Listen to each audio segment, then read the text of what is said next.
मेरा नाम अश्विन अशफाक बागवान है। बहुत लोग मुझे अश्विन के नाम से जानते हैं। थोड़े मेरे नाम में कंफ्यूजन है कि जैसे हमारा मुस्लिम में नॉर्मली नाम अश्विन होते हैं, पर बचपन में जब मैं पैदा हुई थी तो पापा ने मेरा नाम, उनको लगा था कि मेरी बेटी का नाम कॉमन ही होगा। बचपन से थोड़ा अलग रहा है मेरा, तो कोई आज भी कायम रहा कि अब्बू को लगा था कि अर्शीन बहुत कॉमन नेम है, तो मैं अपनी बेटी का नाम कुछ अलग करना चाहूंगा। तो उन्होंने र का श का र कर दिया था, वही नाम में मॉडिफिकेशन कर दिया था। तो मेरा नाम अश्विन अशफाक बागवान है। मैं ये करेक्शन करना चाहूंगी। और मैं यहाँ बागवान कम्युनिटी जिन्होंने मुझे इनवाइट किया है औरंगाबाद, इनका बहुत बहुत शुक्रिया अदा करना चाहूंगी कि उन्होंने मुझे इनवाइट किया और आज मैं आप सब लोगों से मुखातिब हो पा रही हूँ और बात कर पा रही हूँ। मुझे बहुत अच्छा लग रहा है कि इतने बड़े लोग आज मेरे सामने मौजूद हैं, स्पेशली बहुत सारे खातूनों को देखकर और बहुत सारे नौजवानों को देखकर, स्पेशली गर्ल्स जो भी मैं जिनको देख पा रही हूँ। मैं अपनी जर्नी थोड़ा बताना चाहूंगी ब्रीफ में, ताकि जो लोगों को आज मैं भी आप लोगों की तरह उस साइड बैठी हूँ और आज मुझे मौका मिला है कि मैं डेस्क के इस तरफ बैठी हूँ, तो इसमें मैं अपनी जर्नी इसमें बताना चाहूंगी ताकि आज जो कुछ लड़के लड़कियां अपनी करियर की भागदौड़ में लगे हुए और थोड़े मायूस होंगे, कभी कुछ रह गया हो, कहीं कुछ मार्क्स कम आ गए हो, कहीं कुछ सिलेक्शन नहीं हुआ। मैं इसलिए कहना चाहूंगी कि मैं बहुत नॉर्मल से middle class, even lower middle class कह सकती हूँ, बैकग्राउंड घर की बेटी हूँ। मेरे दादाजी का बहुत नाम था। मैं मेरे दादाजी का नाम बहुत प्राउडली लेना चाहूंगी, मरहूम हाजी करीम बागवान, जो आज हयात नहीं है। तो उनकी फाइनेंशियली हालत बहुत अच्छी थी, पर कुछ फैमिली रीजन है जिसकी वजह से हमें वो फाइनेंशियल सपोर्ट नहीं मिल पाया, मेरे पेरेंट्स को। तो वैसे ही मैं भी बागवान कम्युनिटी की एक लड़की, जहाँ लड़की की पढ़ाई को कोई अहमियत नहीं थी या कोई तरजीह नहीं थी, अवेयरनेस नहीं थी, उसी तरह मैंने अपनी जर्नी बचपन में स्टार्ट करी। 7th स्टैंडर्ड में थी तब मैं अपनी अम्मी को कहती थी कि मुझे पढ़ना है, मुझे अपनी लाइफ में कुछ अच्छा करना है।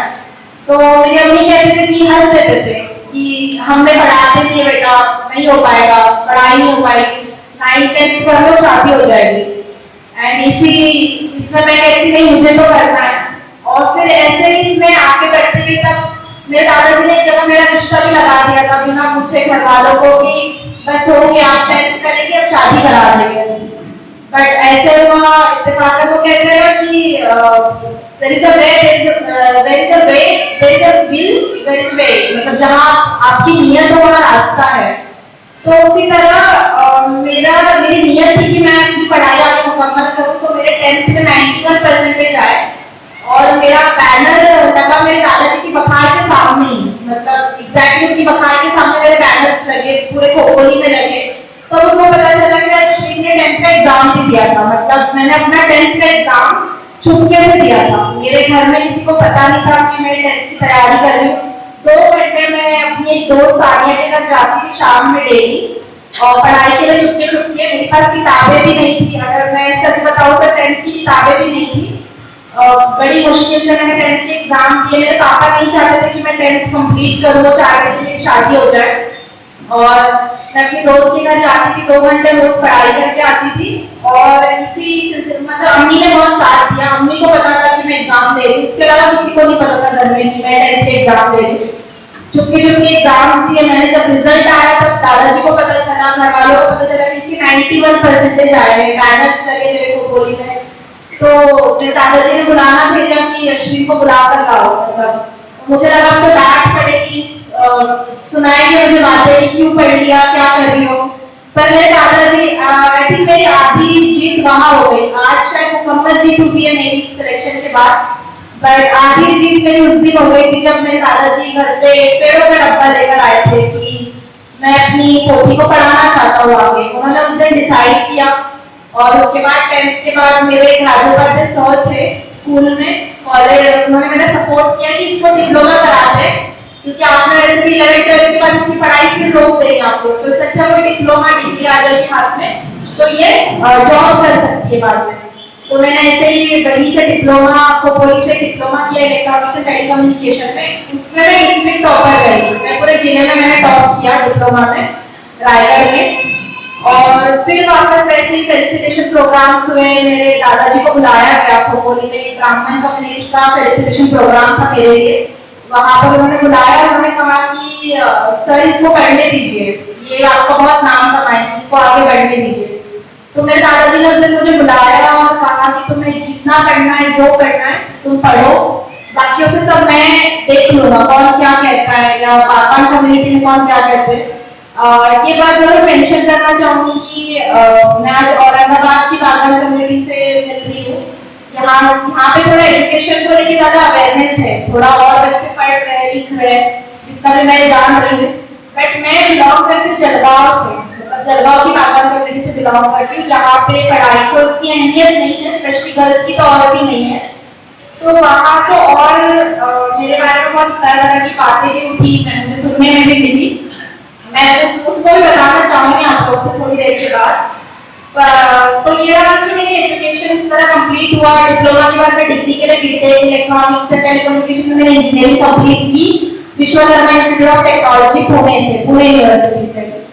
वहाँ पे मैं डिस्टिंक्शन के साथ पास हुई 82% के साथ। और थोड़ा वहाँ पे फाइनेंशियल स्ट्रगल आया, मेरे दादाजी को सपोर्ट कर रहे थे, कुछ फैमिली रीजंस की वजह से वो नहीं कर पाए, उन्होंने बैकआउट कर दिया। तो सेकेंड ईयर में थी मैं इंजीनियरिंग के और मुझे छोड़कर आना था। मैं अपनी जर्नी इसलिए बता रही हूँ ताकि हो सकता है मेरी तरह और लड़के यहाँ बैठे हो जिन्हें ये माली प्रॉब्लम्स फाइनेंशियल स्ट्रगल देखने पड़े हो। तो मैं चाहती हूँ कि आज वो लोग थोड़ा इस चीज को लेकर इंस्पायर हो कि अगर आपकी नियत हो तो अल्लाह ताला रास्ते खुद ब खुद पैदा करते हैं। ये मैं इसका जीता जाता एग्जाम्पल आपके सामने खड़ी हूँ। मैं जब पुणे गई थी तो मेरे पास ये कह लो कि 10 रुपए भी नहीं थे, ऑनेस्टली कुछ भी नहीं थे पास में पैसे, बट वो रास्ते बनते गए। और मैंने सेकेंड ईयर में जब दादाजी ने मना कर दिया कि मैं नहीं कर पाऊंगा है, तो एक लड़की जो जिसे कुछ बहुत आता नहीं है, जो बहुत पहली बार घर से बाहर निकली है, घर में इतनी अच्छी हालत नहीं है, ऐसे इसमें वो इंजीनियरिंग कंप्लीट कैसे कर रही है। जब मुझे इतना अवेयरनेस नहीं थी कि वो एजुकेशन ट्रस्ट से मैं हेल्प ले सकूँ या कुछ भी, या मुझे अच्छा नहीं लगता सच कहूँ तो कि मेरे दादाजी का इतना बड़ा नाम है, वो इतने नामचीन इंसान है और उनकी पोती लोगों से फाइनेंशियल हेल्प मांग रही है। सबसे बड़ा रीजन तो ये था कि मुझे अपने घर वालों की, अपने दादाजी की इज्जत को उतना बरकरार रखना था, जिस वजह से मैंने कभी किसी के सामने डिस्क्लोज नहीं किया कि मुझे फाइनेंशियल हेल्प की जरूरत है। और मैंने पार्ट टाइम जॉब की सेकेंड ईयर में ही इंजीनियरिंग में, पास में ही साइबर कैफे टाइप शॉप थी, वहां पर थोड़ा पार्ट टाइम जॉब 2-3 घंटे कर लेती थी, बट टाइमिंग के इश्यूज हो रहे थे बहुत, तो हॉस्टल वालों ने मना कर दिया कि हम इतना लेट अलाउ नहीं कर सकते आपको।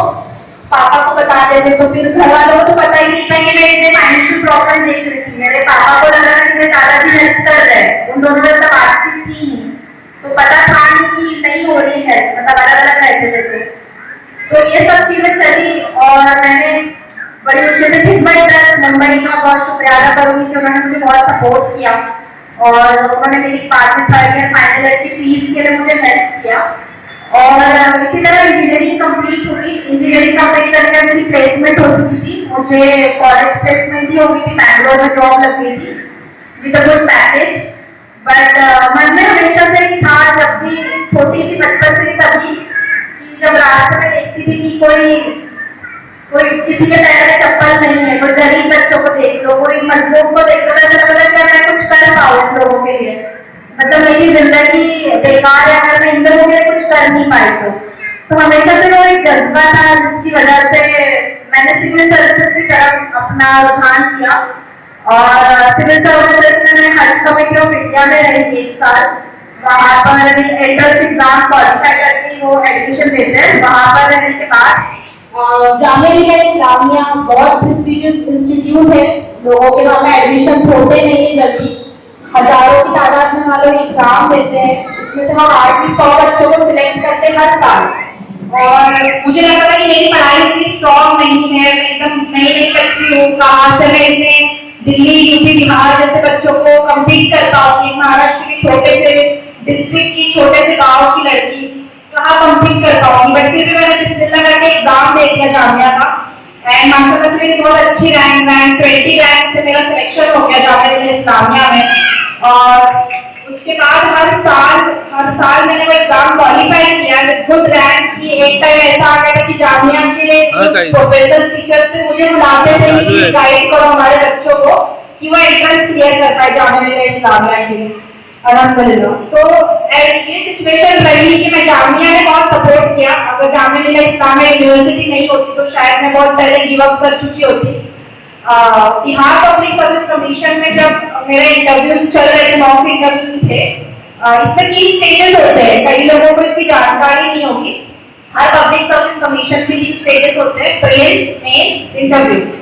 तो मेरा ऐसा होता है कि प्रीलिम्स निकल जा रहा है तो मेंस रुक जा रहा है, मेंस निकल रहा है तो इंटरव्यू रुक जा रहा है।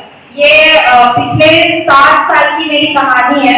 बहुत जगहों के लिए सिर्फ एक काउंट होगा कि 7 साल, पर वो 7 साल मैंने जिए अपनी जिंदगी में। मुझे पता है कि वो कहते हैं खून के आंसू, इसे कहते हैं, वो खून के आंसू होते हैं, लिटरली होते हैं कि जब आप देखते हो कि 12-12, 14-14 घंटे पढ़ाई करने के बाद आपका रिजल्ट फेल आ रहा है। आप जब एक पीडीएफ ओपन करते हो आपका नाम नहीं होता, आपका रोल नंबर नहीं होता, तो ऐसा लगता है दुनिया हिल जाती है कि भाई इतनी मेहनत करी और नाम नहीं, मेरा रोल नंबर नहीं। मैंने 7 साल इस एग्जाम आज कुर्सी पे यहाँ बैठने के 7 साल की जो मेरी जर्नी रही है वो बहुत मुश्किलों से रही है। लेकिन मैंने कभी इस पूरे इसमें ना अपने ईमान का साथ नहीं छोड़ा। मैं ये चीज बहुत कॉन्फिडेंटली कहना चाहूँगी, मैं जैसी भी रही, जहाँ भी रही, दिल्ली में जहाँ भी रही, मैंने अपने ईमान का, अपने नमाज का, अपने कुरान, अपने रोजे रमजान किसी का साथ नहीं छोड़ा। मुझे बहुत दिक्कतें आई, बहुत ऐसी सिचुएशन आई कि मुझे लगता था कि बस अब हो गई, मेरी जिंदगी खत्म हो गई। मैं इतने साल लगा दिया, अपने अब्बू की इतनी उम्मीदें हैं, मेरे दादाजी की इतनी उम्मीदें, जिन्होंने इतना बड़ा फैसला लिया था मुझे पढ़ाने का, और मैं कुछ कर नहीं पाई।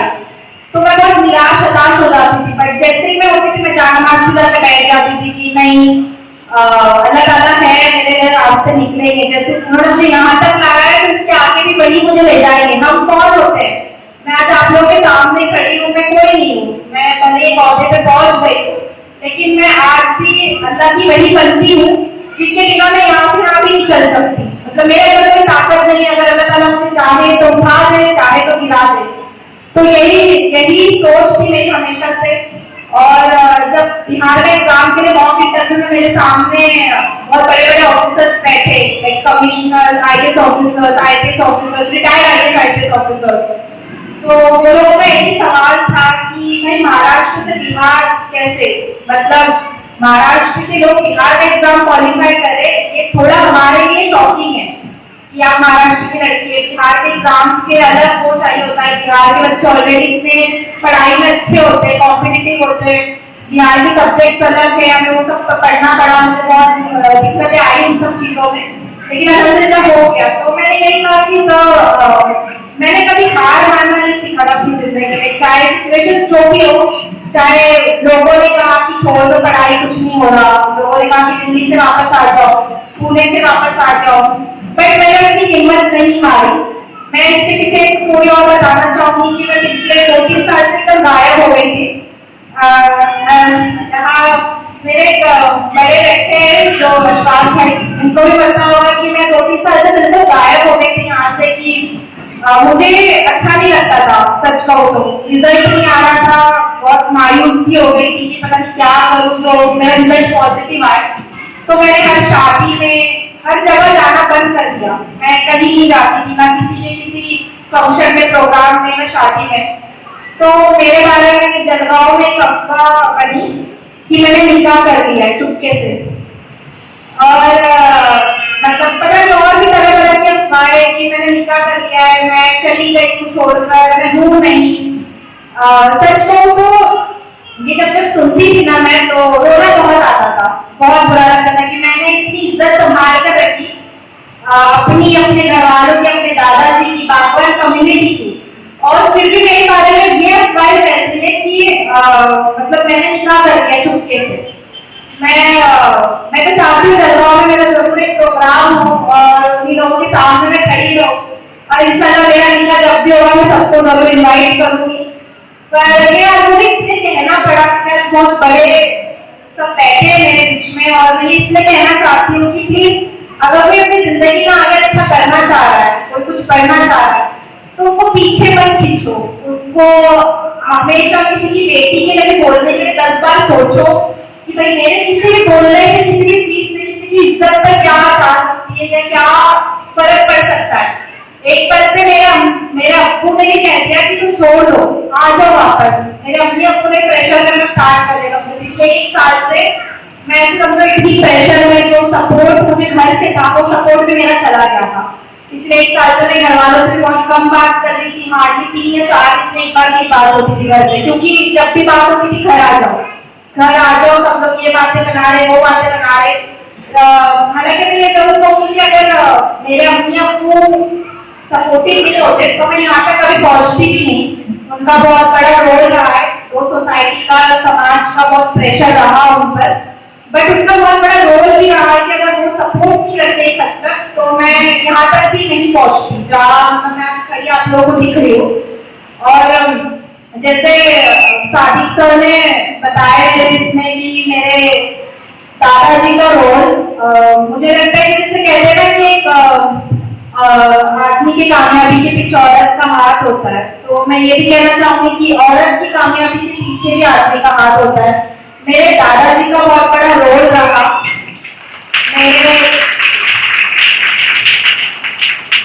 मेरे दादाजी, मैं छोटी थी, स्कूल में भी नहीं जाती, मैं सबसे छोटे चाचा 9th स्टैंडर्ड में थे उस टाइम पे। मुझे तो ये वाक्य याद नहीं, अम्मी ने सुनाया है, तो बहुत छोटी थी कि मैं दीवारों पे, हमारे घर में नया नया पेंट हुआ था और एक बड़े दादा की शादी थी और मैं दीवारों पे पेंसिल से लिख रही थी, क्या लिख रही थी, कुछ लिख रही थी, पता नहीं। तो मुझे बहुत डांट पड़ी घर में कि नहीं मेरी शादी है घर में और तुमने पेंट पूरा खराब कर दिया सीढ़ियों की तरफ का। बहुत सुनना पड़ा सब कुछ। तो मैं किताब मांग रही थी, मैं बहुत छोटी थी, पर मुझे बहुत शौक था बचपन से, तो मैं किताब मांग रही थी, मैं स्कूल में भी नहीं जाती थी कभी। तो मेरे दादाजी मेरी जिंदगी की पहली किताब किसी ने मुझे लाकर दी, पेन और पेंसिल और किताब कलम, वो मेरे दादाजी ने लाके दी। और जो रास्ता उन्होंने मुझे आगे दिखाया कि तुम पढ़ सकती हो, तुम पढ़ो, वो भी रास्ता मेरे दादाजी ने दिखाया है। और उन्होंने मेरी पढ़ाई के लिए लोगों से बातें सुनी है। वो जब भी जहाँ भी जाते थे लोग उनको कहते थे कि क्या आप बड़े घर में रिश्ता करा रहे हैं, इसके बेटी को पढ़ा रहे हैं, या फिर क्या 4 लोगों में आदमियों में बैठा रहे इसके बेटी को पढ़ा रहे हैं। तो मेरे दादाजी कहते नहीं, हम इसलिए नहीं पढ़ा रहे, हम इसलिए पढ़ा रहे कि वो खुद भी अपने आप में एम्पावर और अच्छा काम करे लोगों के लिए और उसको देख के और भी आगे बढ़े। तो मैं जब इंजीनियरिंग के लिए मेरे दादाजी मुझे छोड़ने आए थे, तो मेरी पिताजी तो वही हो चुकी थी, कई दादाजी मुझे पुणे छोड़ने आए थे हॉस्टल में, तो उन्होंने रो दिया था उस दिन। मतलब मुझे नहीं लगा था कि जब मेरी एक्चुअल शादी होगी, विदाई होगी, तो वो नहीं रहेंगे, ऐसा मुझे लगा नहीं था। बट एक विदाई मेरी तभी हो चुकी थी, वो अचानक रोने लगे और वो वहाँ लोगों को समझाने लगे कि मेरी पोती का भी घर के बाहर निकली नहीं है, तो उसका ध्यान रखना। तो मुझे बहुत एहसास हुआ था कि ये कहा था कि खाली हाथ मत लौटना। उनका एक वो लाइन याद है मुझे आज भी, उन्होंने कहा था कि खाली हाथ मत लौटना। तो जब भी मुझे इंजीनियरिंग में दिक्कतें आई, पैसों की हो या फिर जो भी और भी चीजों की दिक्कतें आई, लोगों की बातें, तो मैंने बस यही लाइन को अपने माइंड में दोहराया कि मेरे दादाजी ने मुझे कहा था कि खाली हाथ मत लौटना। और अल्हम्दुलिल्लाह आज मैं कह सकती हूँ जहाँ भी हो, मुझे सुन रहे हो या जहाँ भी हो, क्या मैं खाली हाथ नहीं लौटती हूँ। अल्हम्दुलिल्लाह मैंने कोशिश की अपनी जितने हद तक पॉसिबल थी कि मैं उनका नाम बड़ा कर सकती थी और मैं इंशाल्लाह आगे भी करूँगी जितना पॉसिबल होगा। मेरी मुझे अच्छा लग रहा है कि आज बहुत सारे पेरेंट्स भी यहाँ होंगे और बहुत सारी बच्चियाँ बच्चे भी यहाँ पे हैं जो अपनी करियर की शुरुआत में होंगे, कुछ लोग करियर के मिड में होंगे। मैं आप लोगों के लिए ये कहना चाहूंगी कि अपने सपने छोटे मत देखो, सपने बड़े देखो। मेरा तो स्कूल में फेलिसिटेशन था, मैं जनता विद्यालय खोपोली मराठी मीडियम की स्टूडेंट हूँ, नॉट अ इंग्लिश मीडियम। मेरे मम्मी को बहुत लोग कहते हैं इंग्लिश मीडियम में डालो, तो मम्मी कहते हैं मेरी बेटी पढ़ने वाली होगी तो वो मराठी मीडियम से भी पढ़ लेगी। और मराठी मीडियम से मैंने अपनी पढ़ाई मुकम्मल की, स्कूलिंग। और मेरी जब स्कूल में फेलिसिटेशन था तो मैंने कभी 8th स्टैंडर्ड में थी, तब मैंने ये देखा होगा, सोचा था कि मुझे भी कभी ऐसे स्पेशल गेस्ट इनवाइट करें मेरी स्कूल, मैं भी अच्छा काम करूँ अपनी लाइफ में कि मुझे भी एज ए गेस्ट इनवाइट करें मेरा एनुअल डे पर। कॉलेज के स्कूल के एनुअल डे पर मैंने सोचा था 8th स्टैंडर्ड में, आज से 18 साल पहले। वो 18 साल बाद वो मेरा सपना पूरा हुआ कि मेरी स्कूल ने मुझे as a chief guest invite किया था कल। और मुझे एक चीज का रियलाइजेशन हुआ कि सपने छोटे मत देखो, सपने छोटे मत देखो और मेहनत कम मत करो और नियत साफ रखो और अपने ईमान को हमेशा जिंदा रखो। अल्लाह ताला आपको नहीं पता किस तरह कहाँ किस तरीके से नवाजते नहीं पता। मेरा रिजल्ट आने वाला था 20 जून 2026 और मैं जाना नमाज पर बैठी थी। मुझे 3 बजे पता चल गया था, 3 साढ़े 3 के आसपास, कि रिजल्ट आने वाला है आज। इंटरनल इंफॉर्मेशन आ गई थी, इसको रिजल्ट कोई डिस्क्लोज नहीं करते वो लोग कि रिजल्ट आने वाला है, बट कुछ इंटरनल इंफॉर्मेशन के थ्रू पता चल जाता है। तो 3 साढ़े 3 बजे पता चल गया था। मेरा बिल्कुल मन नहीं लग रहा था कहीं भी रिजल्ट आने वाला है। मैंने जानामाज बिछाई और मैं जानामाज में बैठी, 3 घंटे में जानामाज में बैठी और मैंने बस एक ही दुआ की, अल्लाह ताला आज पॉजिटिव रिजल्ट है तो बहुत शुक्रिया, क्योंकि मेरे माँ बाप की मेहनत और ये बहुत मेरे फाइनल डे है। इसके बाद मैं प्रिपरेशन छोड़ने वाली थी, ये डिसाइडेड था कि अगर सिलेक्शन नहीं होता है तो मैं छोड़ दूंगी, और अगर नहीं होता है तो भी शुक्रिया कि इस जर्नी को मैंने इतनी हिम्मत से मुकम्मल किया। नहीं भी होता है तो भी शुक्रिया। ये करके बस मैं जानामाज में बैठी थी और जब रिजल्ट आया तो मैंने तो हिम्मत नहीं थी कुछ पीडीएफ खोल लूं। मुझे कॉल से पता चला कि congratulation Ashwin, you are selected as assistant commissioner of state tax और ये रैंक आई है तुम्हारी माशाल्लाह। मतलब मुझे सुनकर इस तरह यकीन नहीं हो रहा था। मैं जानामाज में बैठी थी तो 5 मिनट तक मेरे आंखों से आंसू बन नहीं थे। मतलब मैं रो रही थी रिजल्ट आने से पहले। जैसे ही रिजल्ट आया मेरे आंखों से एक आंसू नहीं निकला। एक आंसू किसको कहते हैं कि मतलब वो कहते हैं ना कि अल्लाह ताला आपके अंदर एक सुकून डाल देते हैं। जब खुशी उतनी महसूस नहीं होती कि आप खुश हो, कि आपको अच्छा लग रहा है, आप रो रहे हो खुशी से, पर एक सुकून आ गया मेरे अंदर कि मैं, और वो मेरी खुशी तब दुगना हुई जब मैंने अपने अम्मी अब्बू को रोते हुए देखा उस दिन। मैं बता रही हूँ यहाँ पर बहुत से यंग बच्चे हैं, आपकी जिंदगी में कोई जीत नहीं है अगर आप अपने माँ बाप को, आप आपकी वजह से अगर आपके माँ बाप प्राउड फील कर रहे हैं ना, उनकी आंखों में आंसू है क्योंकि आपने कुछ ऐसा अचीव किया है, वो आपके लिए रो रहे हैं आपकी खुशी के लिए या आपकी एक सक्सेस के लिए। तो उससे बड़ी जिंदगी में जीत कोई नहीं है। मैं आज यहाँ से सिलेक्ट होकर assistant commissioner, deputy commissioner, chief commissioner, आगे और तरक्की करूँ, प्रमोशन हो मेरा, पर शायद वो मेरे लिए इतनी बड़ी जीत नहीं होगी जो जीत मैंने 20 जून को अपने अम्मी अब्बू के आंखों में देखी, उनको रोते हुए देखा, उनके आंखों में जो खुशी के आंसू थे वो देखे। उससे बड़ी जीत मेरे लिए कोई नहीं होती आगे, चाहे मैं आप कितने बड़े लेवल पे पहुंच जाओ, कितनी बड़ी बन जाओ। तो मैं यही कहना चाहूंगी कि अपने माँ बाप के लिए करो। मतलब उन्होंने हमारे लिए बहुत स्ट्रगल किए हैं, कुछ लोगों के दिखते, कुछ लोगों के नहीं दिखते। हकीकत है कि है माँ के पैरों के तले जन्नत है और हमारे जो वालिद साहब हैं वो दरवाजा है जन्नत का। तो हमें उन चीजों के लगे रहना है क्योंकि जन्नत जरूर है, हमारे लिए आखिरत है, आखिरत के बाद हमारी जन्नत का रास्ता है। लेकिन उससे पहले हमारे लिए दुनिया में ऐसे कुछ काम हमें भेजा गया है। अगर सबको ये लगता है कि आखिरत, दुनिया भी बहुत जरूरी है हमारी आखिरत को बनाने के लिए, अगर अल्लाह ताला ने हमें भेजा है नीचे तो जरूर कुछ अच्छे कामों के लिए हमें भेजा गया है। हुजूर सल्लल्लाहु अलैहि वसल्लम ने कहा है कि अगर अपनी एजुकेशन को हटाए तो जाइए, चीन तक जाने का उन्होंने कहा है कि अगर आपको, इससे ये होता है कि अगर आपकी पढ़ाई मुकम्मल करने के लिए, अच्छी शिक्षा के लिए अगर आपको बाहर जाना पड़ता है तो आप बिल्कुल जाइए, अपने दायरे में रहकर अपनी बाउंड्रीज को डिसाइड करके आप बिल्कुल अपनी पढ़ाई को मुकम्मल कीजिए। जब मैं पुणे या दिल्ली जा रही थी तो कई लोगों ने ये भी सवाल उठाया कि मतलब क्या करोगे एक लड़की को पढ़ाकर इतना बाहर भेज कर, बिगड़ गई तो।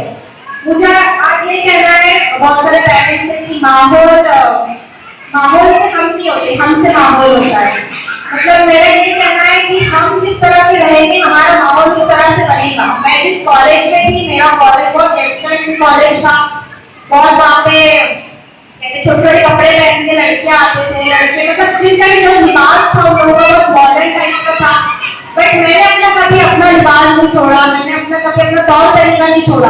तो कई लोग मेरी तरह ऐसे झुक रहे कि भाई ये लड़की है मुस्लिम होके इतने छोटे से शहर से आके इसने कभी अपने तौर तरीके नहीं छोड़े। तो बस मुझे क्या है कि माहौल के डर से अपने बेटियों को बाहर भेजना बंद ना करे, इवन अपनी बच्चों की तरबियत इतनी स्ट्रॉन्ग रखे, चाहे माहौल कैसा भी हो वो बढ़कर निकले, वो बनकर निकले।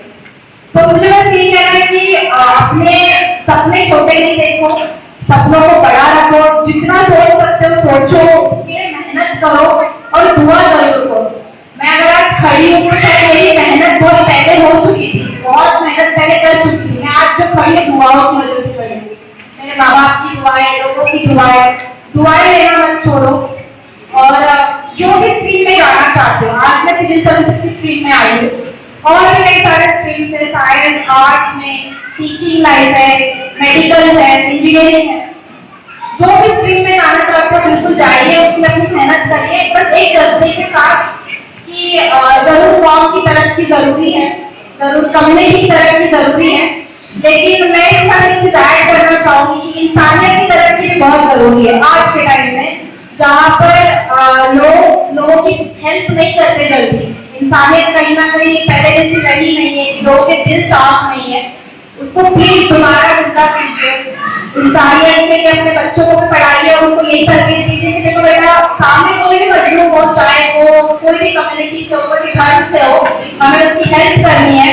और अल्लाह इसकी जताए है हमें जरूर पहुंचाते हैं, क्या पता आप किसी और को हेल्प कर रहे हो, उसके जरिए से हमें उसकी हेल्प मिल जाएगी, हमारी कौम को, हमारी कम्युनिटी को उसकी हेल्प मिल जाएगी। हमें नहीं पता कि कौन से जरिए से हमें वो हेल्प मिलेगी।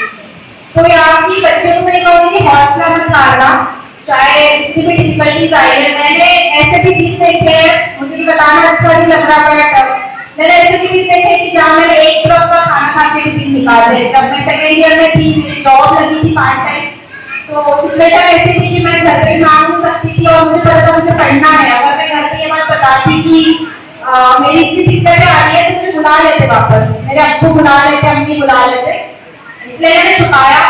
पूरा एक साल मैंने बहुत ऐसी तंगी देखी कि मुझे सिर्फ एक वक्त का खाना मैं खाती थी, पुणे का एक कुछ खानावल करके एरिया था वहाँ पर, तो मेस लगती थी वहाँ पर बच्चों की, वहाँ पर सिर्फ एक टाइम का खाना खाती थी रात का, और सुबह का मतलब जो भी ऐसे थोड़ा बहुत ऊपर का जो भी होता था। बट ये भी दिन देखे हैं मैंने, तो मैं ये कहना चाहूंगी कि अंदर ऐसे दिन लाए ना किसी को। आई नो बहुत से बच्चे ऐसी सिचुएशन देख के निकलते, मेरा स्ट्रगल अलग नहीं था, बट टीम को गर्ल मेरा स्ट्रगल अलग था। एक लड़की के तौर पे एक ऐसे शहर में ये सब चीजें देखना, ये स्ट्रगल था। और मैं कहूँगी कि अगर मैं ऐसी सिचुएशन से यहाँ आ सकती हूँ तो हर बच्चा या बच्ची आ सकते हैं। मैं तो चाहूँगी ज़्यादा से ज़्यादा बच्चे गवर्नमेंट एग्जाम की प्रिपरेशन करें, गवर्नमेंट एग्जाम दें, उससे भी बड़े बड़े पौधों पे सिलेक्ट होकर आगे बढ़े और अपने माँ बाप का नाम रोशन करें। बस ये कहना चाहूँगी कि हिम्मत बढ़ाइए, चाहे जिस भी सिचुएशन में अभी हो, अपने आप को इतना स्ट्रॉन्ग रखिए कि अल्लाह ताला सब ठीक कर देंगे और एक दिन सब ठीक हो जाता है। वो कहते हैं कि मूवीज या फिल्मों की स्टोरी एंड स्टोरी अच्छी होती है, हैप्पी एंडिंग होती है, वो रियल लाइफ में भी है। हमें बस हम थोड़े ज़्यादा लालची हो गए कि हम खुशियों और ये हो गया जिंदगी में और मिल जाए, ये मिल जाए और मिल जाए और ये हासिल हो जाए। हमें कहीं ना कहीं वो स्टॉप करना पड़ेगा कि अल्लाह ताला हमारे लिए जो रास्ते चुनते हैं वो रास्ते बेहतरीन होते हैं। वो है ना अल्लामा इकबाल का शेर है, खुद ही को कर बुलंद इतना कि हर तकदीर से पहले खुदा बंदे से पूछे बता तेरी रजा क्या है। शायद हमें अपनी जिंदगी में इतनी मेहनत करनी है कि हमारी इस मेहनत को इतना आगे बढ़ाना है कि अल्लाह ताला खुद आपकी तकदीरें लिखने पर मजबूर हो जाए। दोबारा तकदीरें लिखी जाती है, दुआओं से तकदीरें बदली भी जाती है। अगर मेरी तकदीर होती तो मैं 10th स्टैंडर्ड के बाद ही शादी हो गई होती, मेरे पास 3-4 बच्चे होते, मैं किसी घर में एज ए हाउस वाइफ होती, यही मेरी जिंदगी होती।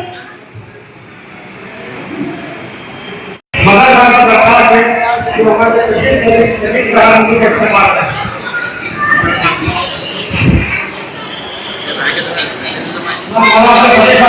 करता हूँ समाज से और खलीफा साहब का इस्तेमाल मियां साहब सचिव साहब का इस्तेमाल करेगा।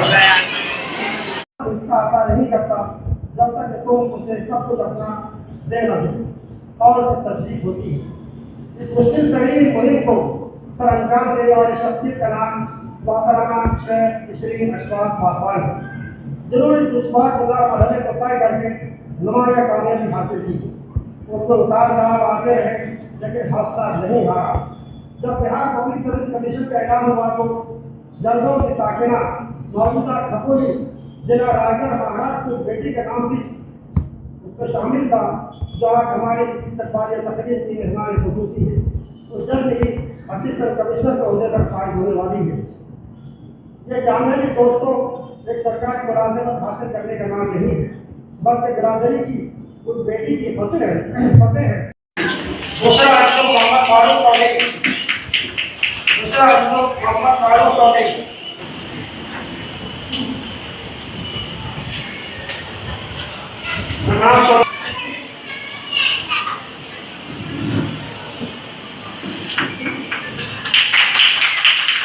चौधरी साहब जो हमारे नाजर हुए मोहम्मद सरफराज बागवान। मैं परसेंटेज बयान नहीं कर रहा हूँ, वक्त कम है हमारे पास। ये हमारे को तालिबान में अच्छे बराज से बारिश सारे सरफराज बागवान चौधरी साहब। अलीजा शेख अजीम, अलीजा शेख अजीम तेजी से तस्लीम लाए। मैं हमारे अपने मेरी भैया जागीरदार से बर्दाश्त करता हूँ तस्लीम लाए। अलीजा शेख अजीम हमारे रुकन जमात है। मोहम्मद सऊद शेख अरशद शेख अनवर अहमद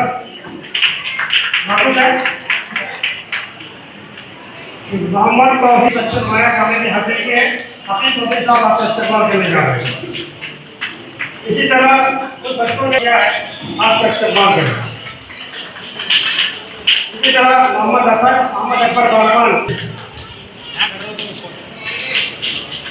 मुदस्सा जिन्होंने डीएड इस्लाम मुकम्मल किया है, आपका इस्तेमाल किया जा रहा है।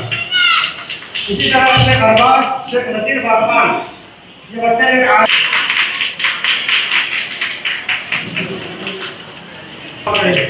मोहम्मद अबू जुवारा, मोहम्मद अबू बकर तस्लीम लाए। आयशा सिद्दीका मोहम्मद जाहिद इकबाल,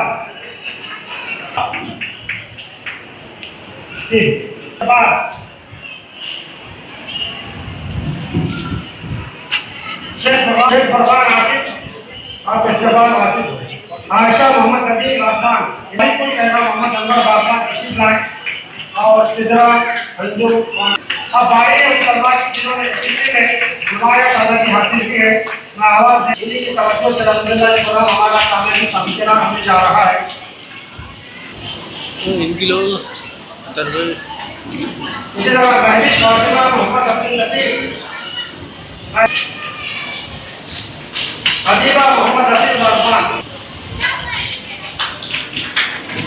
एजाज अहमद खुर्शीद अहमद साहब तशरीफ लाए। आपके हाथों में शेख वसीम, मरकूद शेख रियाज शेख बशीर, जो कि हाथ में क्या कहते हैं सलीम अहमद नसीर अहमद बोले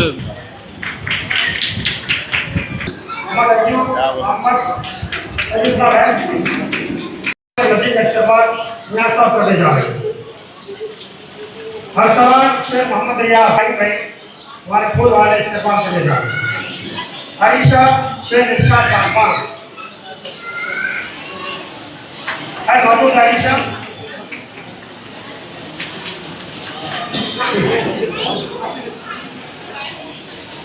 आयशा नहीं है, उनके वालिद साहब का बागवान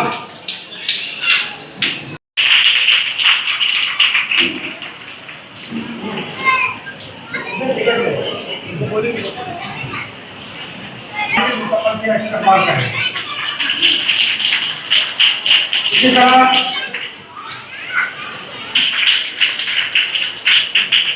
फिर मैं रोमाइसा जवाब करने जा रही हूँ। शेख फरीहा अब्दुल हसीब बागवान, मोहम्मद गौस बागवान मौजूद है। मोहम्मद इमरान मोहम्मद तारिक किया मौजूद है। तशरीफ रखें आप।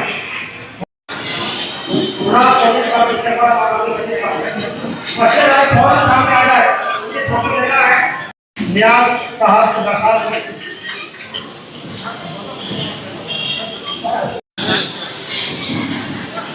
मोहम्मद अनवर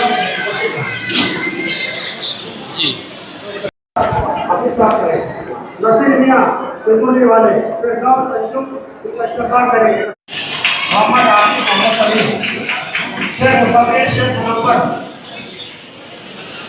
मौलाना अब्दुल सजीद साहब से दरखास्त है। तुम्हारे फोन भी ले रहे हैं हरीरा चौथा मोहम्मद मुश्ताक बागवान, हरीरा चौथा मोहम्मद भैया जागेगा साहब इस्तेमाल करने जा रहे हैं। मोहम्मद आतिफ मोहम्मद अली, मोहम्मद आतिफ मोहम्मद अली। मैं अल्लाह का शुक्रिया अदा करते हुए आने वाले तमाम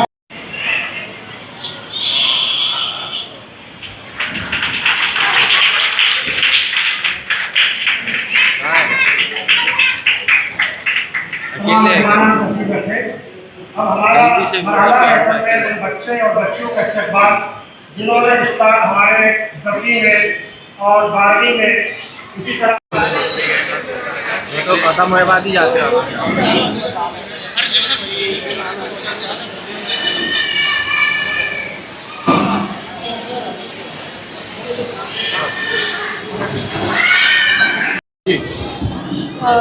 मेरा नाम जो आपने बच्चों का जो प्रोग्राम रखा गया था मार्च सेशन का, उनकी रहनुमाई करिए, क्या कहेंगे?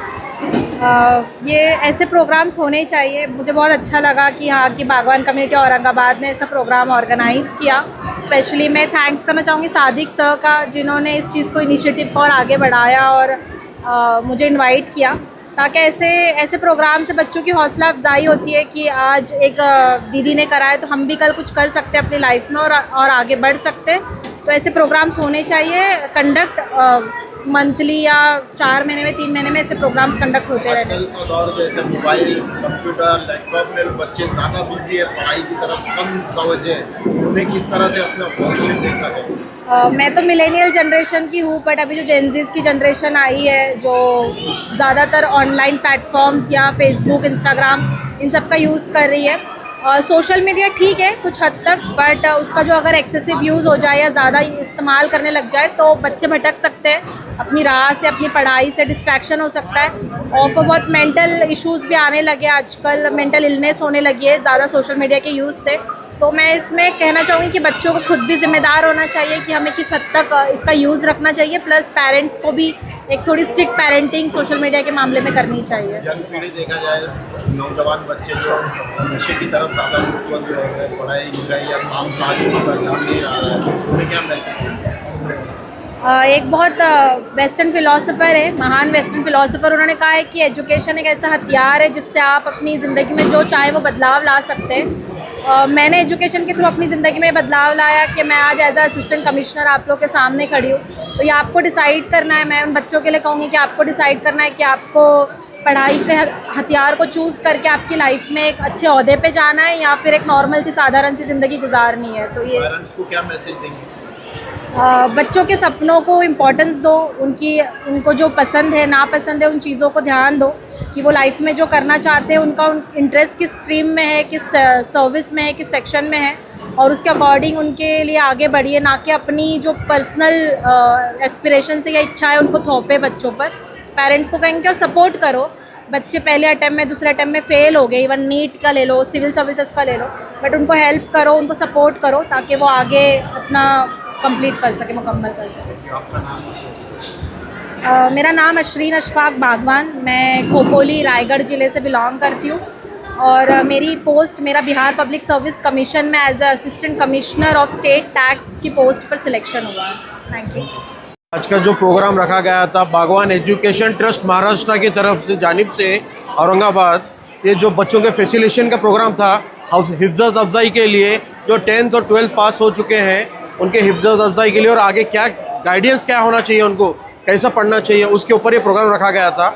जिसका मैं क्या कहेंगे जो और नौजवान बच्चे और नौजवान जो बच्चे हैं, बच्चियां हैं, जो एजुकेशन मस्ट है लाइफ में, इसके बगैर आगे कभी नहीं बढ़ सकते। एजुकेशन रहा तो ही आगे बढ़ सकते। इसके लिए हमारे बिरादरी में, हमारे कौम में क्या है, पढ़ाई बहुत पीछे है, एजुकेशन बहुत पीछे है, नियर अबाउट 1-2% ही है। उसको हम बढ़ावा देने के लिए ये प्रोग्राम रख रहे हैं और उनका हिफ्ज़त अफजाई कर रहे हैं कि ये आगे चल के और एजुकेटेड ज़्यादा हो, ग्रेजुएट हो। जैसा एक हमारी जो अभी सेल टैक्स कमिश्नर बनी है बच्ची हमारे यहाँ बिरादरी की, ऐसे ही अगर हिम्मत करते रहेंगे तो हम भी इंशाल्लाह आगे आगे बहुत। कितने बच्चों का जो इस्तेमाल किया? 80 बच्चों का हमने, कौन सी कैटेगरी? ये 10th 12th और ग्रेजुएशन का जिन्होंने टॉप किया है वो क्या अबाउ 85% सब। क्या कहेंगे आने वाले जो नए बच्चे हैं जो पढ़ रहे हैं लिख रहे हैं उनके लिए? बस यही कि आप पढ़ते जाना है, एजुकेशन करते जाना है। एजुकेशन से हर फील्ड में, यहाँ तक कि आपको वेजिटेबल का भी बिजनेस करना है आजकल, तो एजुकेशन मस्ट है। तो एजुकेशन के लिए हम लोग इतना ये कर रहे हैं कि बागवान एजुकेशन ट्रस्ट महाराष्ट्र की तरफ से प्रोग्राम रखा गया। क्या रहेगा अगला प्रोग्राम का है? अगला प्रोग्राम यही हर साल को साल लेते रहते हैं हम लोग और इसके ऊपर जो है प्रोग्राम करते रहते हैं बस। और ये प्रोग्राम का पहला साल नहीं है, ये नियर अबाउट 2005 से करते आ रहे हैं हम लोग। अब ये नियर अबाउट जो है सो 18 ईयर्स हो गया है। 18 ईयर्स से प्रोग्राम कर रहे हैं हम लोग ये। मेरा नाम अखिल चौधरी, मैं बी मैकेनिकल हूँ और डायरेक्टर हूँ इस महाराष्ट्र एजुकेशन ट्रस्ट का।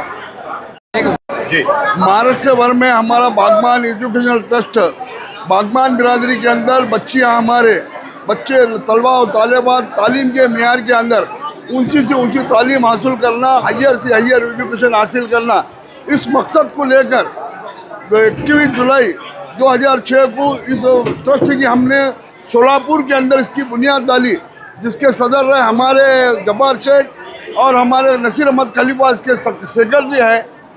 हमारे जिम्मेदारों का यही एक मकसद है कि महाराष्ट्र भर में या मुल्क भर के अंदर बागवान बिरादरी के अंदर कोई भी बच्चा तालीम से वाकिफ ना हो, इसलिए ये बागवान बिरादरी में तालीम का अवेयरनेस के ताल्लुक से इस ट्रस्ट की बुनियाद डाली गई और बच्चों के अंदर एक उमंग पैदा हो, एक खुशी पैदा हो, एक तड़प पैदा हो, एक लगन पैदा हो, अपने मकसद को लेकर बच्चे ऊंची से ऊंची तालीम हासिल करें।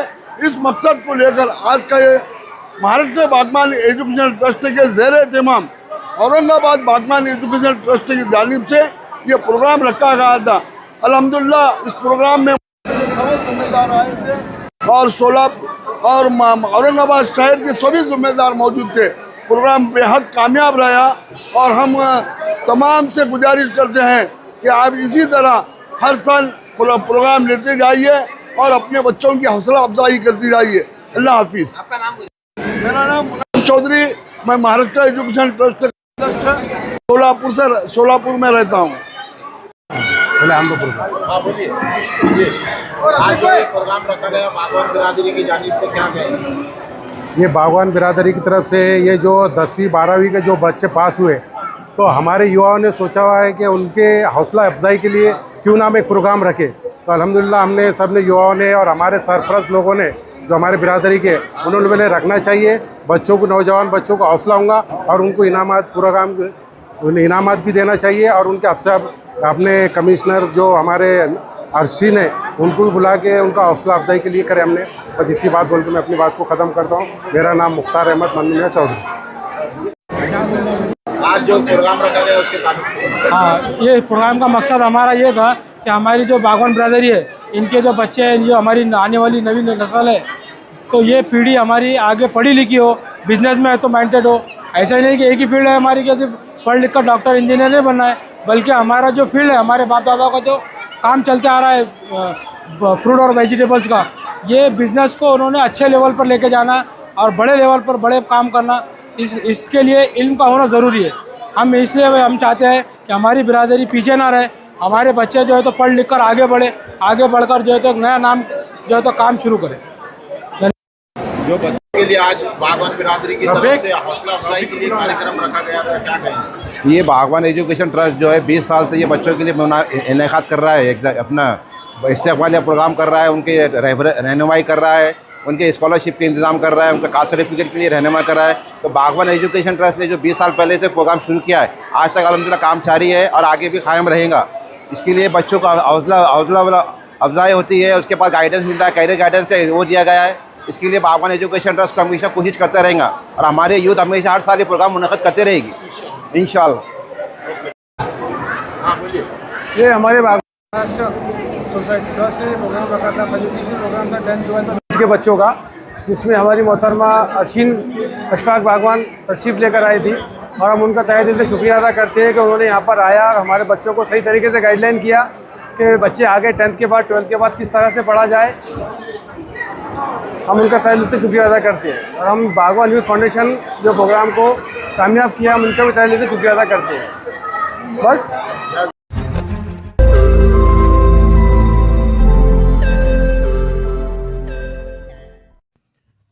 रोज़ नई खबरों को देखने के लिए हमारे औरंगाबाद समाचार चैनल को सब्सक्राइब कीजिए और नोटिफिकेशन पाने के लिए हमारे बेल आइकन को दबाइए ताकि हर खबर की नोटिफिकेशन आपको मिलती रहे।